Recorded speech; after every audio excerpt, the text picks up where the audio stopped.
ప్రియుడా నా ప్రియ యేసు, నా వరుడా పెళ్లి కుమారుడా, నా ప్రియుడా నా ప్రియ యేసు, నా వరుడా పెళ్లి కుమారుడా, ఎప్పుడయ్యా లోక కళ్యాణం. మన రక్షకుడును ప్రభు అయినటువంటి యేసుక్రీస్తు నామమున ఈ యొక్క కార్యక్రమాలు చూస్తున్న మీ అందరికీ కూడా నా హృదయపూర్వకమైన వందనాలు తెలియచేస్తూ ఉంటున్నాం. ప్రియులరా, అదే సమయంలో మీ అందరికీ కూడా క్రిస్మస్ శుభాకాంక్షలు మీకు తెలియచేస్తూ ఉంటున్నాం. క్రిస్మస్ నెలలో మనం వచ్చాం కనుక ఈ నెలంతా కూడా ఆయా సంఘాల్లో మరి క్రిస్మస్ కార్యక్రమాలు జరుగుతూ ఉంటాయి. జరగబోయే క్రిస్మస్ కార్యక్రమాలన్నీ కూడా దేవునికి మహిమకరంగా జరగాలని మనం ప్రార్థన చేద్దాం. కార్యక్రమాల ద్వారా కొన్ని ఆత్మలు కూడా రక్షించబడాలని మనం ప్రార్థన చేయాలి. మీ యొక్క ప్రార్థన అవసరతలు ఏమైనా ఉన్నట్లయితే స్క్రీన్ మీద మా ఫోన్ నెంబర్ కనిపిస్తుంది. ఆ నెంబర్కి మీరు ఫోన్ చేస్తే మీకోసం మేము ప్రార్థించగలుగుతాం. ప్రార్థన చేసి ఈ కార్యక్రమాన్ని మనం ప్రారంభించుకుందాం. జీవం కలిగిన మా పరలోకపు తండ్రి, నమ్మదగిన దేవ, పరిశుద్ధుడా, నీ పరిశుద్ధ నామన స్తోత్రాలు. నీ కృప చేత, ప్రేమ చేత మరోసారి నీ బిడ్డలతో కలిసి సహవాసం చేయడానికి, నీ యొక్క వాక్యాన్ని ధ్యానం చేయడానికి మీరు మాకు ఇచ్చిన గొప్ప కృపకై నీ వందనాలు, స్తోత్రాలు. ప్రభువా, ఈ సమయంలో మీరే మాతో మాట్లాడండి. నీ బిడ్డలకు కావలసిన వర్తమానం మీరు దయచేయండి. నీ వాక్యమని జీవాహారాన్ని మా అందరికీ కూడా పంచిపెట్టమని నజరేయుడైన యేసు నామమున అడిగి స్తుతించి ప్రార్థిస్తున్నాం మా తండ్రి, ఆమేన్. ప్రభునందు ప్రియులరా, దేవుని వాక్యంలో నుంచి కొన్ని విషయాలు మనం జ్ఞాపకం చేసుకుందాం. మరి 2024 సంవత్సరం మరి ఆఖరు నెల డిసెంబర్ నెలలోకి మనం వచ్చాం. మరి డిసెంబర్ నెల అంటే క్రైస్తవులందరికీ కూడా మరి సంతోషకరమైనటువంటి దినాలుగా మనం భావిస్తూ ఉంటాం. ఎందుకంటే ఈ క్రిస్మస్ కార్యక్రమాలు చేసుకుంటున్న పరిస్థితులను బట్టి దేవుని బిడ్డలైన వారందరూ కూడా మరి ఈ కార్యక్రమాల్లో పాల్పొందుతూ ఉంటున్న పరిస్థితులు మనం చూస్తున్నాం. కనుక మరి క్రిస్మస్ కార్యక్రమాలు జరిగించుకోవడం మంచిదే, కానీ క్రిస్మస్ కార్యక్రమాలు జరిగించడం వల్ల మరి నువ్వేం ప్రయోజనం పొందావు, నువ్వు ఇతరులకు నువ్వేమి నేర్పించావు, అన్యులకు ఏ వర్తమానం నువ్వు అందించావు అనేది మనం ఒకసారి పరిశీలన చేసుకోవాలి. కనుక మరి మన దేశంలో అనేక మతాలు ఉన్నాయి. మన దేశంలో మత సామరస్యం ఉంది. ఎప్పుడైతే ఆ మత సామరస్యం ఉందో మరి ఎవరికి సూచన మతాన్ని వారు అవలంబించవచ్చు. అదే సమయంలో ఒకరి మతాన్ని ఒకరు విమర్శించకూడదు, కించపరచకూడదు, తక్కువ చేయకూడదు. ఎవరి మతం వారికి గొప్పది, వారి విశ్వాసం గొప్పది. కనుక హిందూ సోదరులు మరి సంక్రాంతి అని, దీపావళి అని, దసరా అని ఎన్నో పండుగలు చేసుకుంటున్న పరిస్థితులు మనం చూస్తున్నాం. చాలా సంతోషంగా భక్తి శ్రద్ధలతో చేస్తారు. మరి వారిని పురస్కరించుకుని మరి హిందూ యాత్రలు కూడా వారికి శుభాకాంక్షలు తెలియజేస్తున్న విషయాన్ని కూడా మనం జ్ఞాపకం చేసుకుంటాం. ప్రియులరా, అలాగే మరి ముస్లిం సోదరులు కూడా బక్రీద్ అని, రంజాన్ అని ఇటువంటి పండుగలు కూడా చేసుకుంటారు. ఎంతో భక్తి శ్రద్ధలతో చేస్తారు. మరి ముస్లిమేతరులు కూడా వారికి శుభాకాంక్షలు తెలియజేస్తున్న విషయాన్ని మనం చూస్తూ ఉంటున్నాం. అలాగే క్రైస్తవ సోదరులు కూడా క్రిస్మస్ కార్యక్రమాన్ని, ఈస్టర్ని, గుడ్ ఫ్రైడేని చేసుకుంటున్న పరిస్థితులు మనం చూస్తున్నాం. గమనించాల్సింది ఏంటంటే, చాలామందికి ఉండేటువంటి అభిప్రాయం ఏంటంటే, కొన్ని పండుగలు కొన్ని మతాల వారికి పరిమితం అని చాలామంది అనుకుంటూ ఉంటారు. అది కొంతవరకు వాస్తవమే, కానీ క్రిస్మస్ కార్యక్రమం వచ్చేటప్పటికి క్రిస్మస్ కార్యక్రమం అనేది కేవలము క్రైస్తవ సోదరులకు మాత్రమే కాదు. ఎంచేతంటే క్రైస్తవ సోదరులు దాన్ని ఓన్ చేసుకుని ఇది మాకే పరిమితం, ఇది మాకే సొంతం అని చెప్పి క్రిస్మస్ కార్యక్రమాలు జరిగిస్తున్న సంఘాలను మనం చూస్తున్నాం. కానీ బైబిల్ నిజంగా మనం అర్థం చేసుకున్నట్లయితే ఈ క్రిస్మస్ కార్యక్రమం అనేది కేవలము క్రైస్తవులకే పరిమితం కాదు, కానీ లోకములో ఉండే ప్రజలందరికీ కూడా అది వర్తిస్తుందని మనం గమనించాలి. ఎందుకు ఈ మాటలు చెప్తున్నానంటే, క్రిస్మస్ అనేది యేసయ్య దేవుడు మానవుడిగా ఈ లోకానికి వచ్చినటువంటి సందర్భమే క్రిస్మస్. క్రిస్మస్ అంటే దేవుని క్రీస్తును ఆరాధించుట.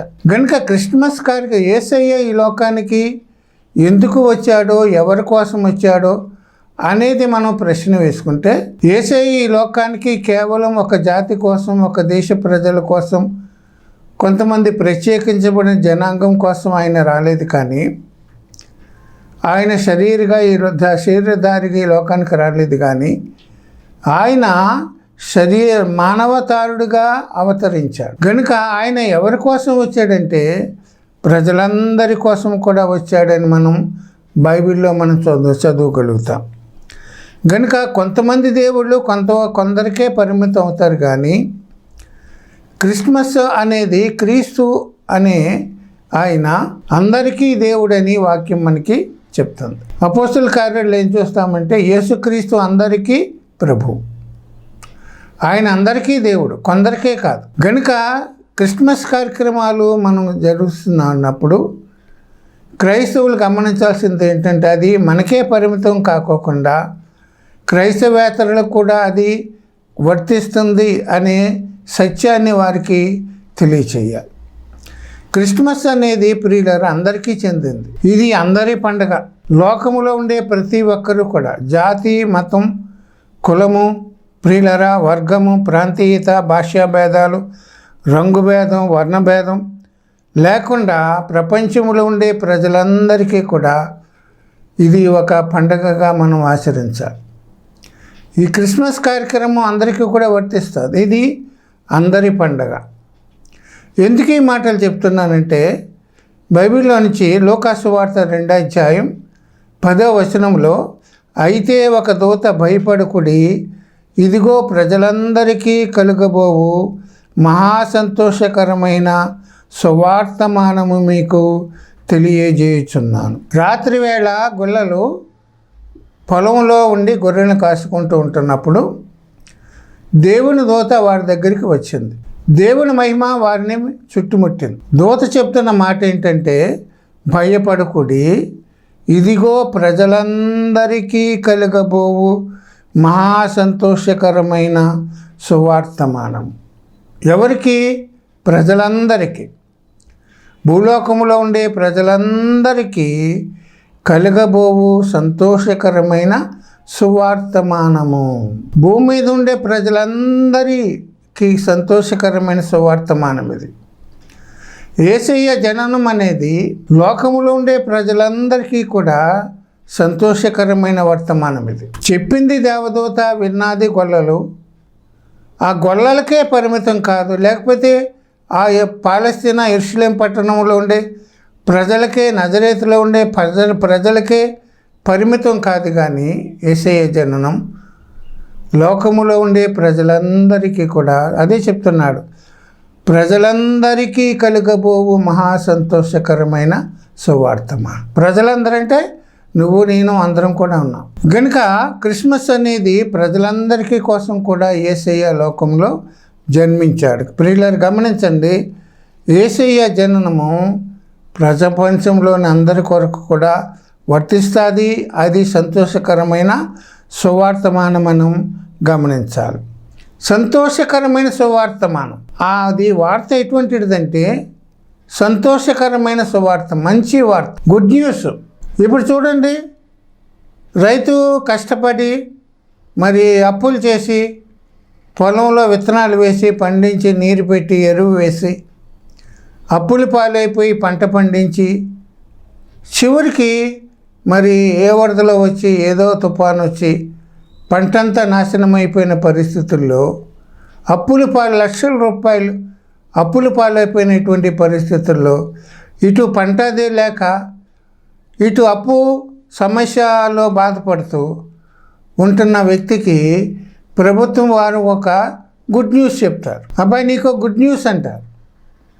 అంటే అంతవరకు వాడు విచారంలో ఉన్నాడు. పంట పోయింది, అప్పులు పాలైపోయాడు, అప్పు ఎలా తెచ్చాలో తెలియదు, వచ్చే రాబడి లేదు, వనరులు లేవు. తల పట్టుకుని కూర్చున్నటువంటి ఈ వ్యక్తికి అప్పు ఎలా తీర్చాలో మరి ఆలోచిస్తున్నటువంటి వ్యక్తికి ఒక గుడ్ న్యూస్ వచ్చింది. ఆ గుడ్ న్యూస్ ఏంటంటే, అయ్యా ప్రభుత్వం వారు మీ రుణాలన్నీ కూడా మాఫీ చేస్తున్నారని ఒక వర్తమానం రైతు విన్నప్పుడు అతనికి చాలా సంతోషకరమైన వర్తమానం. అలాగే సంతోషకరమైన సువార్తమానం వచ్చింది ప్రజలందరికంటే అంతవరకు మరి లోకంలో సంతోషం లేదా, సమాధానం లేదా అనేది కూడా మనం ఆలోచించాలి. నిజమే, అంతవరకు కూడా ప్రజల్లో సంతోషం లేదు, సమాధానం లేదు, నెమ్మది లేదు. ప్రజలందరూ కూడా భయంకరమైనటువంటి పరిస్థితుల్లో జీవిస్తున్న పరిస్థితుల్లో ఆ పరిస్థితుల నుండి, ఆ ప్రతికూల పరిస్థితుల నుంచి విడుదల కాబడ్డానికి దేవుడు ఒక సంతోషకరమైనటువంటి సువార్తమానాన్ని అందించాడు. ఏదైనా తోటలో ఆదామావులు ఇద్దరు కూడా దేవుని రూపాన్ని కలిగి, దేవుని మహిమను కలిగి, దేవుని స్వరూపాన్ని కలిగి, దేవుని వలె జీవించినటువంటి పరిస్థితులు మనం చూస్తున్నాం. అయితే సాతాను వారిని ఏం చేసిందంటే పాపములోకి నడిపించింది. ఎప్పుడైతే వారు పాపంలోకి నడిపించబడి పాపం చేశారో, ఆజ్ఞాతిక్రమం చేశారో, వారు మరి వాక్యం ఏం చెప్తుందంటే వారు ఏమైతే కలిగి ఉన్నారో అవన్నీ కూడా కోల్పోయారు. బైబిల్ ఏం చెప్తుందంటే వారు దిగంబరులైపోయారు. దిగంబరులు అంటే ఏమీ లేనితనం, సమస్తమును కోల్పోయిన పరిస్థితి. వారు దేవుని మహిమను కోల్పోయారు, దేవుని రూపాన్ని కోల్పోయారు, దేవుని స్వరూపాన్ని కోల్పోయారు. ప్రియులరా, వారు దిగంబరులైపోయారు. దేవుడు వారికి ఏమైతే ఇచ్చాడో అదంతా కూడా కోల్పోయారు. దేవుని ఇచ్చినటువంటి ఆధిక్యతను కోల్పోయారు, దేవునితో ఉండే సహవాసాన్ని కోల్పోయారు, సంతోషంగా సమాధానాన్ని కోల్పోయారు. ఏదైనా తోటలో ఆదాము ఇద్దరు కూడా ఒక హీరోయిన్లుగా జీవించారు. కానీ ఎప్పుడైతే పాపం చేశారో వారు జీరోలుగా మిగిలిపోయారు. Hero became zero.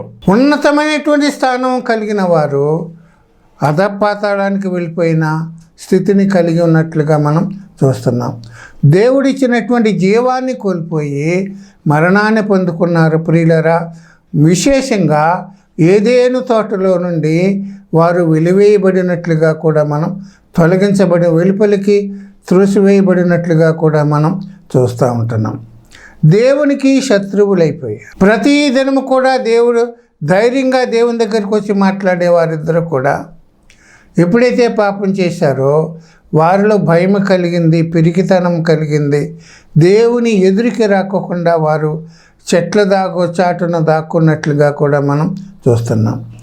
దేవుని రూపాన్ని కోల్పోయారు. మరి విశేషంగా వారు పాపం చేసి శాపగ్రస్తులైపోయారు. కనుక ఏదేను తోటలో ఆదాము అవ్వలు ఏదైతే కోల్పోయారో, ఏమైతే కోల్పోయారో అవన్నీ కూడా తిరిగి ఇవ్వడానికి యేసయ్య ఈ లోకానికి వచ్చాడు. అదే క్రిస్మస్ అర్థం.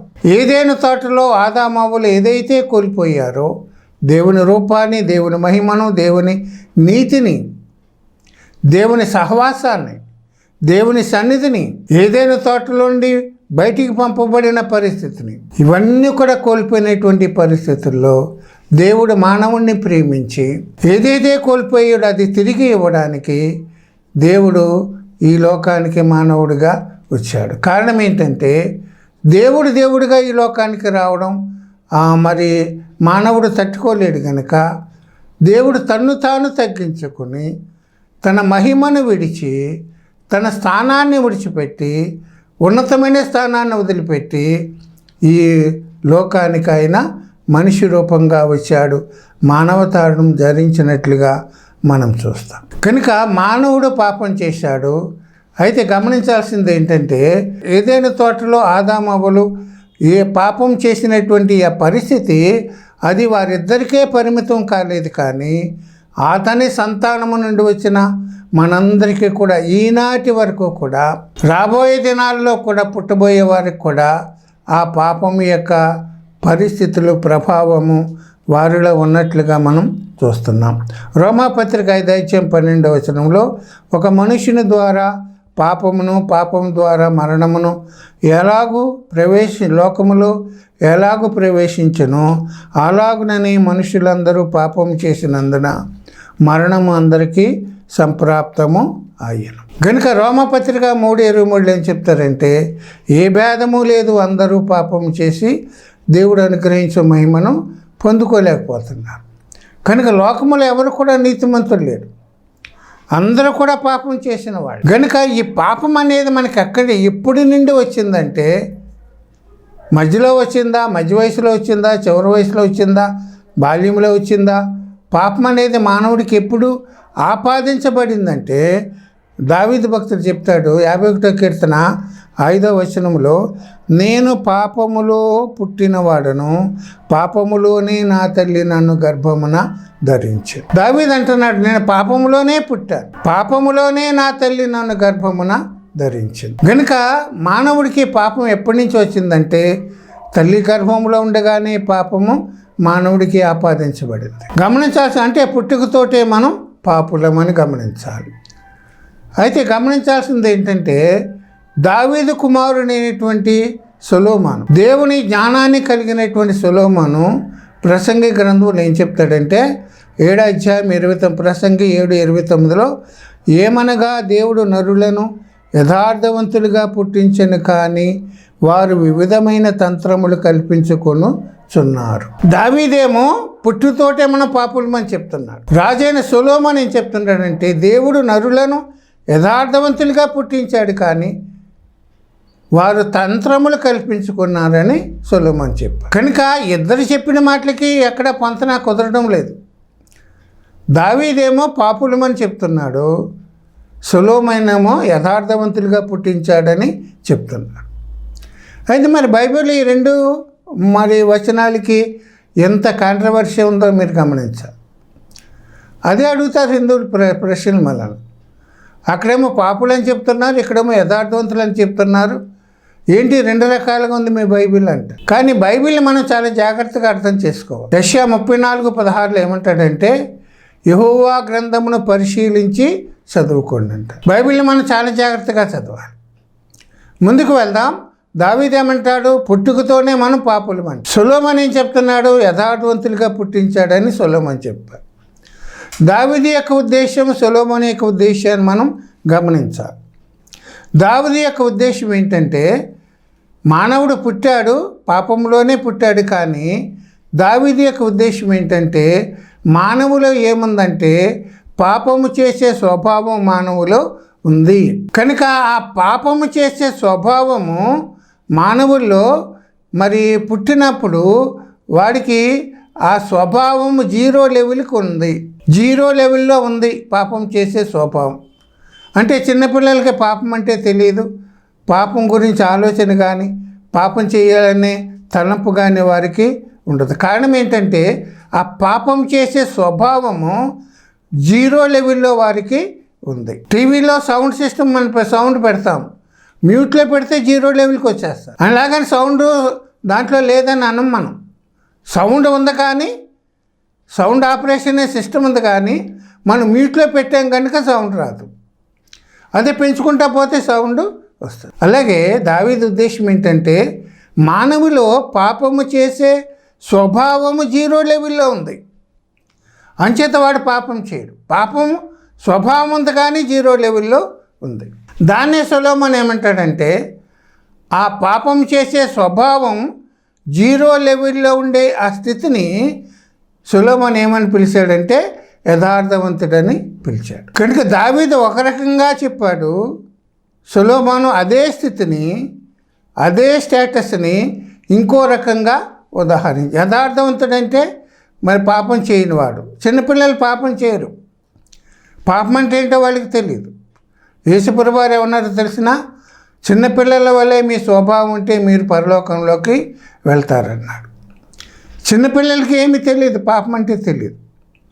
వారి యొక్క పాప స్వభావము 0 లెవెల్లో ఉంటుంది. అయితే గమనించాల్సింది ఏంటంటే, వయసు పెరిగే కొద్దీ కూడా, వారికి వయసు పెరిగే కొద్దీ కూడా వివేచన జ్ఞానం వారికి వచ్చినప్పుడు ఏది మంచో ఏది చెడో, ఏది చేయాలో ఏది చేయకూడదో, ఏది మాట్లాడాలో ఏది మాట్లాడకూడదో అనే వివేచన జ్ఞానం వారికి వచ్చినప్పుడు, వారు పెరిగే పరిస్థితులను బట్టి, వారి కుటుంబ స్థితిగతులను బట్టి, వారు చేసే స్నేహాలను బట్టి, వారు పెరిగే ఆ యొక్క వాతావరణాన్ని బట్టి మానవునికి వయసు పెరిగే కొద్దీ కూడా వాడు పాపం చేయడానికి ముందుకు వస్తాడు.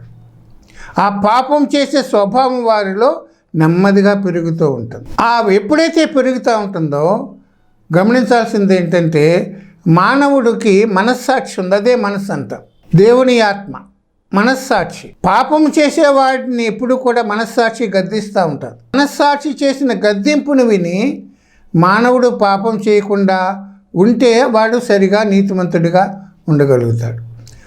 తప్పని తెలిసి కూడా మనస్సాక్షి గద్దించినప్పుడు మనస్సాక్షి మాట వినకుండా తన వైఖరిని ప్రదర్శించుకుంటూ తప్పు చేస్తున్నవాడు పాపిగానే ఉండిపోతాడు. మనస్సాక్షి ఎప్పుడు కూడా మనల్ని గద్దిస్తూ ఉంటాడు. ఇది తప్పు, ఇది చేయకూడదని మనస్సాక్షి గద్దిస్తారు. ఈనాడు చాలామంది ఇన్ని భయంకరమైన పాపాలు చేస్తున్నారు. కారణం ఏంటంటే వారికి తప్పని తెలియదా, తెలుసును, కానీ వారి మనస్సాక్షి గద్దింపునకు లోబడలేదు. కనుక ప్రియులరా, దేవుని వాక్యం ఏం చెప్తుందంటే మనిషి పాపములోనే పుట్టాడు. కనుక ఇప్పుడు మానవుడు పాపం చేయడం వల్ల కలిగే పరిస్థితి ఏంటో కూడా మనం గమనించాం. మానవుడు పాపం అనేది జన్మ నుండి వచ్చింది కనుక పాపము నుండి మానవుని స్థితి మరి మారిపోయింది కనుక ఏదైనా తోటలో హీరోగా ఉండేటువంటి ఆదాము అవ్వలు జీరోగా మారిపోయారు. వారికి ఉన్న కిరీటం పోయింది, వారికి ఉన్న అధికారం పోయింది, వారికి ఇచ్చినటువంటి గౌరవం పోయింది, దేవుని రూపాన్ని కోల్పోయారు, దేవుని మహిమను కోల్పోయారు.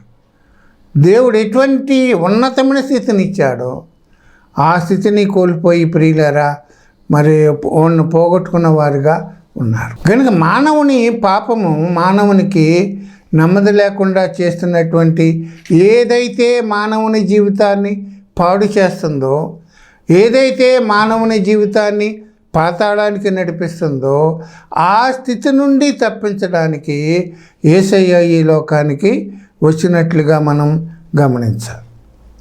కానీ మానవుడు పాపము చేసేటప్పుడు ఆ పాపము యొక్క ఫలితాన్ని కూడా ఎలాగుంటుందో బైబిల్ చెప్తుంది. పాపము చేయడం వల్ల మానవుడు ఎటువంటి పరిస్థితులకి వెళ్తాడో, ఎటువంటి కార్యాలు అతని జీవితంలో జరుగుతాయో గమనించాలి. రోమాపత్రిక 6:23 ఏలయనగా పాపం వలన వచ్చు జీతము మరణము అన్నది. పాపం చేస్తే మనకేమొస్తుందంటే మరణం వస్తుంది. ఆ మరణం ఆత్మ సంబంధమైనటువంటి మరణము, శారీర మరణం. శరీర మరణం అందరికీ తప్పనిసరి, కానీ మానవునికి ప్రియులరా ఆత్మ సంబంధమైన మరణం కూడా ఉంది. ఆ మరణాన్ని తప్పించడానికే యేసయ్య ఈ లోకానికి వచ్చాడని మనం గమనించాలి. తర్వాత పాపము చేసే ప్రతివాడు పాపానికి దాసుడు. పాపానికి మనం దాసులం అయిపోయాం. సాతాను యొక్క అధికారంలోకి మనం వచ్చాం. దేవుని అధికారమును మనం మరి నిలుపుకోలేకోకుండా, దేవుని అధికారంలో లేకుండా సాతాను అధికారంలోకి వచ్చాం. పాపం మనల్ని ఏలుబడి చేస్తుంది. పాపం చేయు ప్రతివాడు పాపమునకు దాసుడు. ఆ దాస్యములో నుండి, పాపదాస్యములో నుండి మానవుని విడిపించడానికి యేసయ్య ఈ లోకానికి వచ్చాడు. మూడో విషయం ఏంటంటే కీర్తన గ్రంథం 38:3 నా పాపమును బట్టి నా ఎముకలలో స్వస్థత లేదు. నా పాపాన్ని బట్టి నా ఎముకలలో స్వస్థత లేదు. నా ఆరోగ్యము నా శరీరమును విడిచిపోయెను. 7వ ఏమంటాడంటే నా నడుము తాపముతో నిండి ఉన్నది, నా శరీరములో ఆరోగ్యము లేదు. మానవుడికి ఇన్ని జబ్బులు వస్తున్నాయి. కారణం ఏంటంటే కుదరని రోగాలు వస్తున్నాయి, కొత్త కొత్త జబ్బులు వస్తున్నాయి, మందులు కూడా కనిపెట్టలేని జబ్బులు వస్తున్నాయి. మానవునికి ఆరోగ్యం ఉండడం లేదు, అనారోగ్యం పాలైపోతున్నాడు. కారణం ఏంటంటే మానవుడు చేసిన పాపం. బైబిల్ ఖచ్చితంగా చెప్తుంది, నువ్వు చేసిన పాపాన్ని బట్టి నీకు అనారోగ్యం, నువ్వు చేసిన పాపాన్ని బట్టే నీకు అస్వస్థత. దావీదు అనుభవపూర్వకంగా చెప్తున్నాడు దావీదు, నా పాపమును బట్టి నా ఎముకలలో స్వస్థత లేదు. ఈనాడు శరీర సంబంధమైన రోగాలు వస్తున్నాయి. కారణం ఏంటంటే నువ్వు చేసిన పాపం. ఇంకా కొంచెం వివరంగా వెళ్తే ప్రియులరా, పాపం అనేది మానవుని ఏమి చేస్తుందంటే ఇర్మియా గ్రంథం 5వ అధ్యాయం 24వ వచనంలో, యెహోవా యందు భయభక్తులు కలిగి యుందుము, ఆయనే తొలకరి వర్షమును కడవరి వర్షమును కురిపించువాడు, మీ దోషములు వాటి క్రమములు తప్పించెను, మీకు మేలు కలుగకుండుటకు మీ పాపములే కారణం. మానవుని యొక్క పాపం ఏం చేస్తుందంటే ప్రకృతి ధర్మాన్ని చెడగొడుతుంది. తొలకరి వర్షం కడవరి వర్షం కురిపించి వాటి కాలంలో కురిపించేవాడు దేవుడు. కానీ ఈనాడు వాటి క్రమం తప్పిపోయింది. అదే అంటాను, మీ దోషములు వాటి క్రమమును తప్పించాను. మానవుడు చేసిన పాపం ఏం చేస్తుందంటే సృష్టి క్రమము మారిపోతుంది. ఏ కాలంలో జరిగే పనులు ఏ సీజన్లో జరగవలసినవి ఆ సీజన్లో జరగడం లేదు. వర్షాకాలంలో వర్షాలు రావడం లేదు, ఎండాకాలంలో ఎండలు రావడం లేదు, శీతాకాలంలో చలి లేదు, ఎండాకాలంలో వర్షాలు వస్తున్నాయి, శీతాకాలంలో ఎండలు వస్తున్నాయి. ప్రియులరా, మరి వర్షాకాలంలో భయంకరమైనటువంటి ఎండలు తుఫానులు వస్తున్నాయి, వరదలు వస్తున్నాయి, తుఫానులు వస్తున్నాయి. ఎందుకంటే సృష్టికము ధర్మం మారిపోయింది. కారణం ఏంటంటే నువ్వు చేసిన పాపం. మానవుడు చేసిన పాపం వాటి సృష్టి క్రమాన్ని మార్చివేసింది. ఏ కాలంలో జరగవలసిన కాలంలో జరగడం లేదు. కనుక ఈనాడు మానవుని పాపము ప్రకృతిని కూడా ప్రభావితం చేస్తుంది. మానవుని పాపము శాపగ్రస్తమైంది కనుక ప్రియులర, మానవుడు దేవుని రూపాన్ని కోల్పోయి, దేవుని మహిమను కోల్పోయి, దేవుని సన్నిధిని కోల్పోయి, దేవుని సహవాసాన్ని కోల్పోయిన మానవుడిని దేవుడు ప్రేమించి ఏదేను తోట వెలుపలికి నెట్టబడినటువంటి ఆదాముని మరలా ఏదేను తోటలోకి తీసుకురావడానికి దేవుడు నిన్ను నన్ను ప్రేమించి తన కుమారుడైనటువంటి యేసయ్యను ఈ లోకానికి శరీరధారిగా లోకానికి పంపించారు. అదే క్రిస్మస్. కనుక మానవులందరూ కూడా పాపం చేశారు కనుక మానవులందరి పాపం కూడా యేసయ్య లోకానికి వచ్చాడు. ప్రజలందరికీ కలగబోవు సంతోషకరమైన సువార్త మానము. కనుక క్రిస్మస్ అనేది ప్రజలందరికీ, లోకంలో ఉండే అందరి పండుగ. ఇది ఒకరికే పరిమితం చేయకూడదు, మనం అందరి పండుగ. కనుక మీ అందరూ కూడా క్రిస్మస్ శుభాకాంక్షలు మరలా తెలియచేస్తూ, దేవుని చిత్తమైతే మరలా కొన్ని విషయాలు వచ్చే ఎపిసోడ్లో మనం జ్ఞాపకం చేసుకుందాం. దేవుడు ఈ మాటలు మన కోసం దీవించి ఆశీర్వదించునుగాక. ప్రార్థన చేద్దాం. జీవము కలిగిన మా పరలోక తండ్రి, నీకు వందనాలు, స్తోత్రాలు. ఇంతవరకు మాతో వివరంగా విస్తారంగా మాట్లాడారు, నీకు వందనాలు. వెత్తబడిన వాక్యం కోసం ప్రార్థిస్తున్నాం. ఫలింప చేయండి, ఉన్నవారికి ఆశీర్వాదకరంగా ఉండడానికి సహాయం చేయి. క్రిస్మస్ యొక్క ఉద్దేశాన్ని మేము తెలుసుకొని, క్రిస్మస్ అంటే ఏంటో మేము గ్రహించుకొని దాని ప్రకారంగా జీవించడానికి మేము మాత్రమే కాదు, ఎంతోమంది అన్యులైన వారు ఉన్నారు, వారికి కూడా ఈ యొక్క సువార్తమాన వారికి తెలియచేసి వారు కూడా రక్షణలో నడిపించబడడానికి మేము ప్రయత్నం చేసేవారిగా ఉండడానికి సహాయం చేయండి. ఈ నెలలో మా ప్రభా మేము అనేక మందిని యేసును పరిచయం చేయడానికి, యేసయ్య ఇతరులకు పరిచయం చేయడానికి ఈ కార్యక్రమాలు ఉపయోగపడేలాగున సహాయం చేయమని నజరేయుడైన యేసునామమున అడిగి స్తుతించి ప్రార్థిస్తున్నాం మా తండ్రి. ఆమేన్. మీ అందరికీ నా హృదయపూర్వకమైన వందనాలు.